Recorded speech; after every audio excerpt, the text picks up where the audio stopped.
In the beginning, there was one united build that started it all. A demigod, you might say.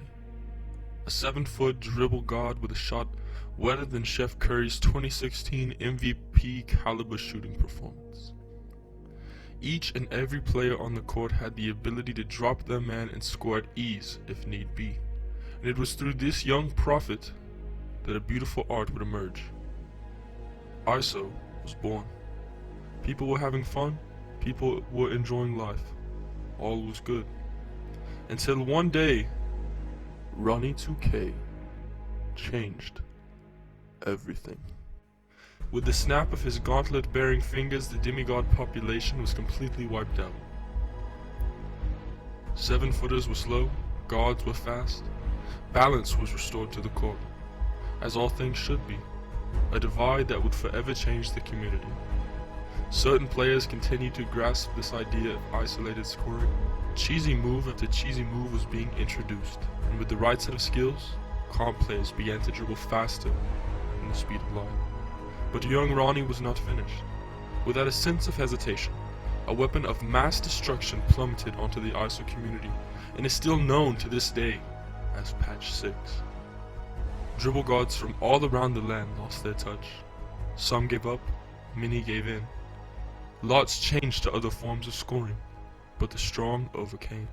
The best of the best quickly rose to the top, and ISO lived on.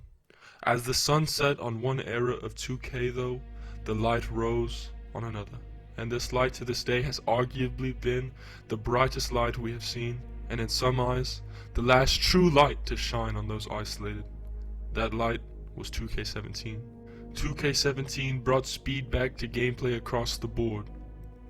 With ISO power growing stronger and stronger, day by day, it looked as if nothing could stop this community. By the end of the year, some players had achieved immortality. Their skills had risen to the point that they had achieved the ability to fly. But as those players flew into the sunset, darkness engulfed them. Darkness engulfed everyone. A darkness of such caliber no one had ever seen before. This darkness was like a plague, killing many members never to return of not only the ISO community, but the entire 2K community altogether. 2K18. Of all problems and mistakes we could speak about during this era, like the fact that our players' legs were too tired to actually play basketball once we had run anywhere and everywhere we needed to go. The fact that the game was so bland in color scheme you had to take psychedelic drugs just to feel as if you were having fun. Like the fact that... never mind. Let's focus on the real problem. The first legitimate reintroduction of the stretch big. A movement of players that would take advantage of their size to dominate the game. This was not the end though, oh no. This was merely the beginning. This movement began to catch traction throughout the year. And for a lot of the players that were strong enough to push through and play this product, it was their go-to form of scoring. But as the game died off more and more, hope for a new light was starting to emerge. A game we now know as 2K19 began to hit the minds of the 2K community. ISO players hopeful for a turn in power, the whole community hopeful for a quality experience, an experience that would take them back to the old days.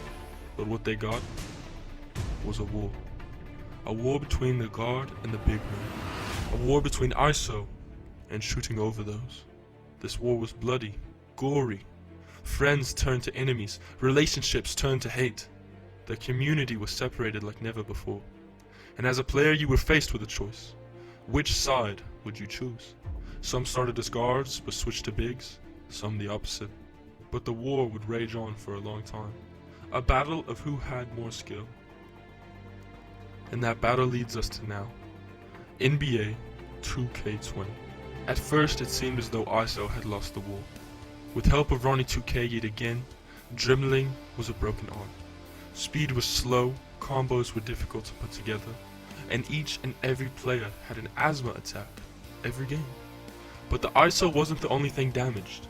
Stretch bigs were missing wide open shots, and shooting over players' heads seemed to be a thing of the past. Each community has tried to push through and keep the native culture strong, and with the rest of NBA 2K20 ahead of us, it is up to players to decide what happens next. And now, you are faced with a question. To which side will you represent? Will you be a part of the community where size trumps all? Where timing your shot is any and everything? Or will you choose to be alone? To be isolated? To push through the initial difficulties of dribbling the ball and find new combos? New ways to score? New ways to win? All alone. This choice is yours. But before you make that choice, think long and hard about your decision. You know, a wise man once said, "For the isolated seed endures much hardship, and in most cases will not grow. But if it pushes through, it becomes the strongest tree of them all."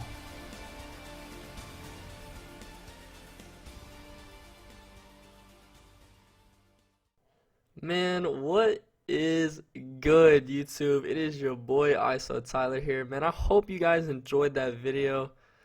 Whew. I'm not gonna lie, it took me quite a while to make that. Just trying to find all the old clips of honestly my favorite just content creators back then. That's how I decided who to use. Because I've been here since day one. I've been here since 2K15. I hope I made a good representation of the history. I know I got a couple things not exactly correct, but I wanted to make it entertaining, so I hope it was entertaining in some way. If you enjoyed the video, man, leave a like. Comment down below if you are Team ISO or Team anything else. I mean, lockdown, stretch, a guard that gets screens, bro. Anything you are, man, comment it down below. I hope y'all enjoyed the video. That's it from me. It's been real. Can't wait to see you on the next one. I love each and every one of my viewers. Y'all have a good day.